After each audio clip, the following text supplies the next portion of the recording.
bearing the scars, the scene of last night's gun battle that left 2 terror suspects dead and another injured and in custody, and a security cordon, as uneasy local residents in this otherwise sleepy provincial Belgian town were coming to terms with what happened here. I'm afraid of walking around in a town knowing that there are still jihadists who are going to come back from Syria, that there are jihadists who are clearly going to squat in houses or wherever, in Verviers or elsewhere. The crack of gunfire during last night's dramatic shootout, one of a dozen raids the authorities have said they carried out to dismantle a terror network planning imminent major attacks against the police.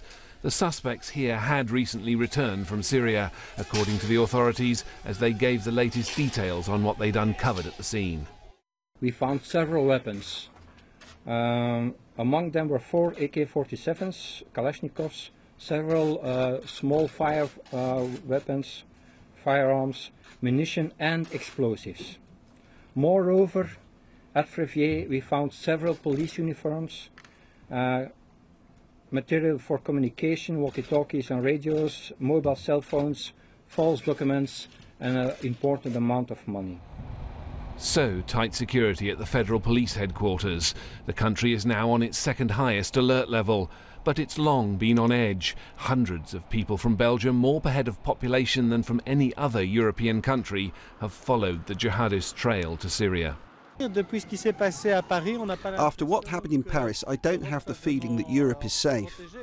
I'm not that surprised, but I am a bit concerned, knowing that one can walk around with weapons of war like that. And amid wider European security jitters all of a sudden over potentially thousands of returning jihadists, better trained, perhaps operating more independently, a new warning on the challenges of countering this new threat. It's very difficult, therefore, for us to talk about identifying terrorist cells or terrorist networks. It's much more complex, much less predictable than that. And that takes the challenge of containing this threat to a new level. What happened in Verviers may have averted another Paris. The Belgian government has also announced new anti-terror measures. But in Belgium and beyond, the authorities are still grappling with all that's unfolded in the last week. Nick Childs, BBC News.